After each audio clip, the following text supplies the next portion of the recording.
meron na palang direktang at malalim na ugnayan ang National Bureau of Investigation at saka po ang Interpol, kasi nirequest na po ng Interpol ang mga official document ng Pilipinas para sa paghahanap kay dating Congressman Saldico. Saan man ito nandoon? Sa Europe o kung saan saan. So yun yung positive information. Kasi ang Interpol ay mas malawak. Kahit saang bansa sa buong mundo halos nandyan sila. Dahil nagka-interest na sila na tumulong sa paghahanap kay Saldico, kaya isinumite matapos silingin ng Interpol ang mga official document ng mga kaso, warrant of arrest, basihan para tulungan ng Interpol ang Pilipinas na mahuli si Saldico kahit nasaang bansa. Okay? So ito'y positibong information. Kaya kayong mga Pilipinong nasa abroad, mga Pilipinong nandito na gustong tumulong, gawin na nyo ang tulong sa pagbibigay ng impormasyon kung nakita nyo at alam nyo kung nasa saan si Saldico. Na pinapanagot, isa sa pinakamalaki ang pananagutan sa flood control, scam at infrastructure project sa ating bansa.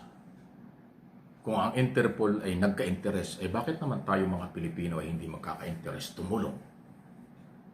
Kung wala kayong pagtulong sa mga taong hinahanap ng batas, ayan po'y malaking pagkakamali at malaking kakulangan bilang Pilipino. Kasi kung Pilipino ka, magmalasakit ka sa batas at sa bansa.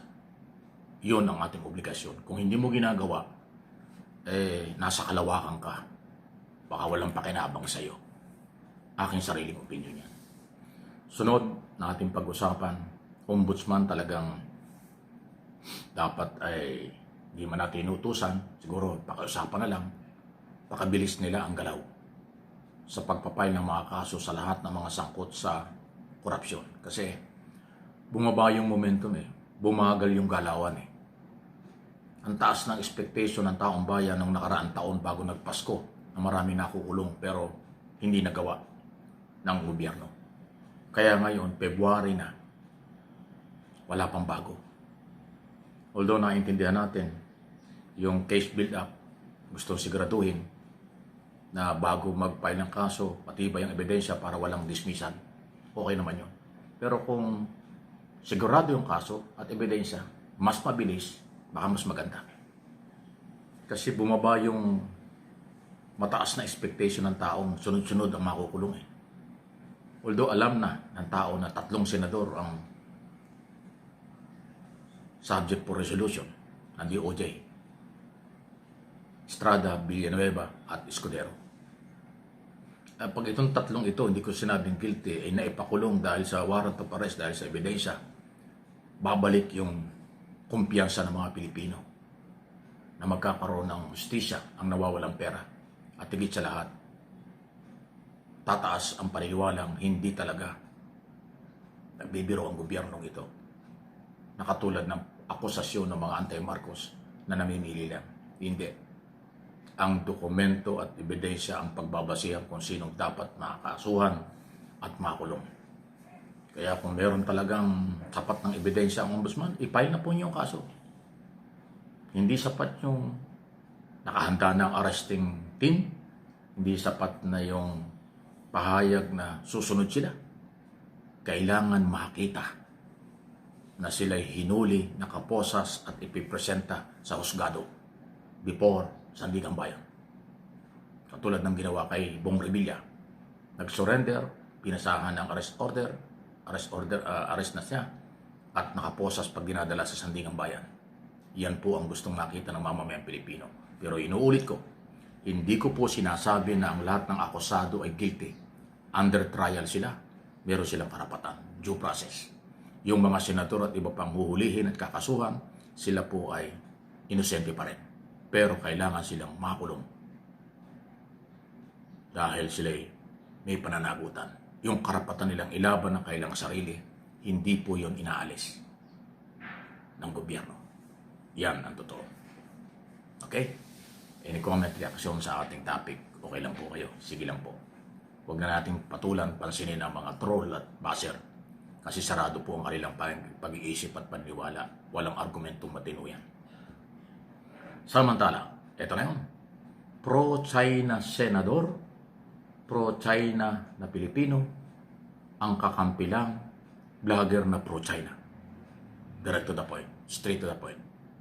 Real talk tayo. Sila-sila lang, in other words, ang nagbubulahan at nakakampihan. Ang matitino at majority ng Pilipino sa buong mundo, hindi lang sa Pilipinas, suporta sa gobyerno at paninindigan atin ng West Philippine Sea. Kung ano ang dahilan at basihan ng mga pro-senador, senador pro-China, mga vloggers at mga mamamayang pro-China, kayo nang bahalang mag-isip kung ano ang kapalit nun. Hindi yung paninindigan. Alam na natin kung sino mga senador ang pro-China dating. Kahit na anong paghuhugas kamay nila, kahit anong denial na sila hindi pro-China, kabaliktaran sa kailang sinasabi at ginagawa. Kaya mas malinaw ang paniniwala ng tao, pro-China sila. Katulad din ng mga pro-China na mga vloggers. Kung ano ang kapalit ng kailang ginagawa, masaya sila ron. Pero yun ay malinaw na pagtataksil sa bayan. Pilipino sila, pero ibang bansa ang pinagtatanggol. Anong klaseng prinsipyo? Walang prinsipyo actually. Kabaliktaran dahil yun ang kanilang paniniwala. Mali. Ang mali ay mali. Yan ay aking sariling opinion at observation. Kaya huwag kayong patinag, huwag kayong maniwala. Kung Pilipino ka, magmahal ka at manindigan. Huwag kayong maniwala sa galawang pampolitika, galawang pangsarili, at galaw na nagpapagamit sila sa makapangyarihan China, mayaman China na gumagamit ng bilyon-bilyon dolyar ayon sa Amerika sa kanilang propagandang ginagawa sa buong mundo. Dahil ang kanilang planong sila yung maging superpower kalaban ng Amerika ay tuloy-tuloy. Inamin na po nung kamakalawa lang nung presidente ng Taiwan na threat sa mundo ang China. Kaya pinipilit silang pakialaman ng China. At sunod daw na pakikialaman ng China ay ang iba pang mga bansa sa ASEAN katulad ng Pilipinas. Ang Vietnam, ang China, ang Taiwan at Pilipinas daw ang isa lang sa mga target ng China. Ayon sa presidente ng Taiwan. Kaya hindi pwedeng mangyari yun. Lalabanan nila. Ang ambisyon na magpalakas ang China sa mundo. Kaakibat ang paggasta ng malaking pera para linlangin ang mga tao sa mundo na sila ang tama kaysa mali. Ang masakit, hindi man aaminin ito ng mga Pilipinong pro-China. Yun na yung galaw. Yun na yung nangyayari. Kaya alam na dapat niyong alamin. Dapat niyong malaman ng mga followers, subscribers at viewers ng channel na ito kung bakit sila ganon. Malawak na po ang galaw ng China. Pang buong mundo, hindi lang pang ASEAN. At tayo ay biniktima, tayo ay aagawan, tayo ang mga Pilipinong nandito ay ginagamit nila. At yun na nga po yung sinasabi ng intelligence report ng Estados Unidos. $1 billion every year ang ginagastos ng China para linlangin ang mga tao sa mundo at paniwalain na sila ang makapangyarihan at kanilang gagawin ang lahat para maging superpower. Pang-international na galaw, yung ibang Pilipino, tanong lang, nagpapagamit kayo? Bahala kayo sa buhay nyo.